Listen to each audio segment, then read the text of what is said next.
कलकत्ता से 400 किलोमीटर दूर बसे नोआखली जिले का भूगोल भारत के किसी भी इलाके से अलग था। यह जमीन की एक पतली पट्टी थी जो 55 मील लंबी और 22 किलोमीटर चौड़ी थी, जिसमें कई छोटी छोटी नदी बहती थी, जिसकी वजह से यहाँ पे कई छोटे छोटे टापू थे जिन पर लोग रहते। पूरे नोआखली जिले की आबादी 22 लाख थी, जिनमें से 80% मुसलमान थे, 20% हिंदू थे।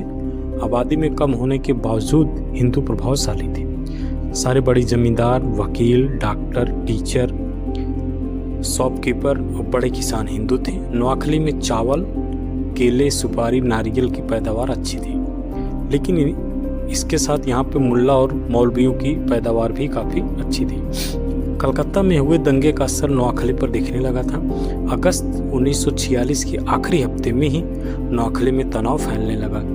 इसमें सबसे बड़ा हाथ था मुस्लिम लीग के वहाँ के लोकल नेता पीर गुलाम सरवर का, जो एक बड़ी साजिश बुनने लगा था और उसके लिए उन्होंने दिन चुना था 10 अक्टूबर 1946।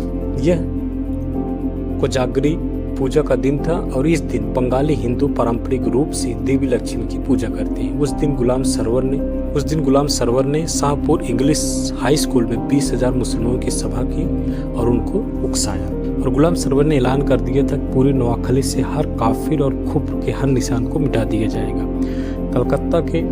कलकत्ता के मैदान की तरह नोआखली में भी मुसलमानों का यह जलसा अब जुलूस में बदल गया। इस उन्मादी, बर्बर और हिंसक जुलूस का पहला निशाना बना शाहपुर बाजार, जहां हिंदुओं की सारी दुकानें जला दी गई। इस भीड़ ने नारायणपुर के जमींदार सुरेंद्र नाथ बोस के घर पर हमला किया और उनके घर पर आग लगा दी। जब घर जलने लगा, सुरेंद्र बाबू ने छत से छलांग लगा दी और वह सीधे भीड़ के सामने गिरे।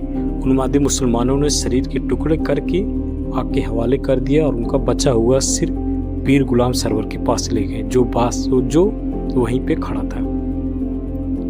जिहादी भीड़ ने उसके बाद वकील राय साहब राजेंद्र लाल चौधरी के घर के पूरे परिवार को खत्म कर दिया और उनके आसपास जितना हिंदू मोहल्ला था उनको वे पूरी तरीके से खत्म कर दिया। दंगाइयों ने पूरे इलाके को मार दिया।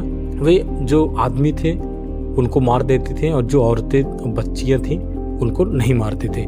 औरतों को इनाम की तरह दंगाइयों ने आपस में बांट लिया, फिर इनके साथ सामूहिक बलात्कार किए। इस हमले में 34 लोग तत्काल मारे गए, 69 लोग घायल हो गए, लगभग 93 लोग लापता हो गए, जिनकी लाशें बाद में नहर के अंदर मिली। अब नोआखली के हिंदुओं को कोई बचा नहीं सकता था। सोहरावर्दी के इशारे पर गुलाम सरवर ने बहुत सोच समझकर हिंदुओं के कत्लेआम की योजना बनाई थी और इलाके का एक पुलिस कप्तान एक मुसलमान था और पूरे जिले में ब्रिटिश सेना के करीब 5,000 रिटायर्ड मुस्लिम सैनिक भी रहते थे। ये सब गुलाम सरवर के साथ आ मिले। इन लोगों ने अपने पुराने सैन्य अनुभव का फायदा उठाते हुए नोआखली को जोड़ने वाले पुल गिरा दिया, सड़कों पर अवरोध खड़े कर दिए और नहरों और छोटी छोटी नदियों में जलकुंभी की जाल बनाकर उसमें नावों की आवाजाही रोक दी।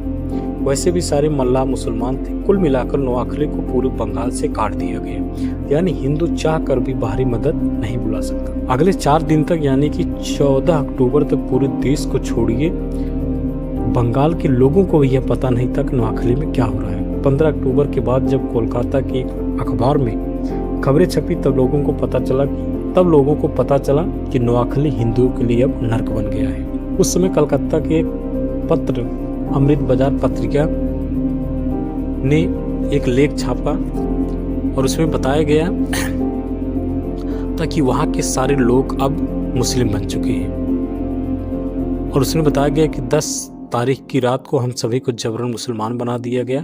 हमारे घर पर भीड़ ने हमला किया और कहा कि अगर हम मुसलमान नहीं बने तो हमें जिंदा जला देंगे। चतखिल, रामपुर और देशबेरिया गांव के सभी हिंदुओं को मुसलमान बना दिया।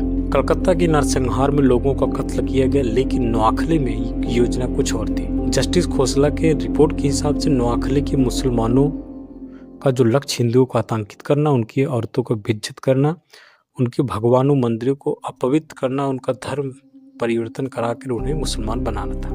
मुस्लिम दंगाइयों ने अपना निशाना बनाने में ऊंची जाति या दलित किसी हिंदू पर कोई रहम नहीं की। नोआखली और उसके आसपास हजारों की तादाद में दलित परिवारों का जबरन धर्म परिवर्तन कराया गया। नोआखली के हर गांव में यही सब हुआ।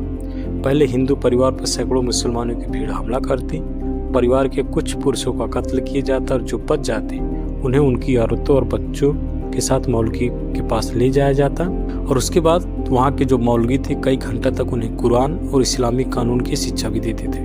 कांग्रेस के अस्थायी नेता हरेंद्र घोष के साथ यही हुआ। पहले तो उनका पूरा परिवार और घर लूट लिया गया, जलाया गया, फिर पूरे परिवार को कलमा पढ़वाकर मुसलमान बनाया गया।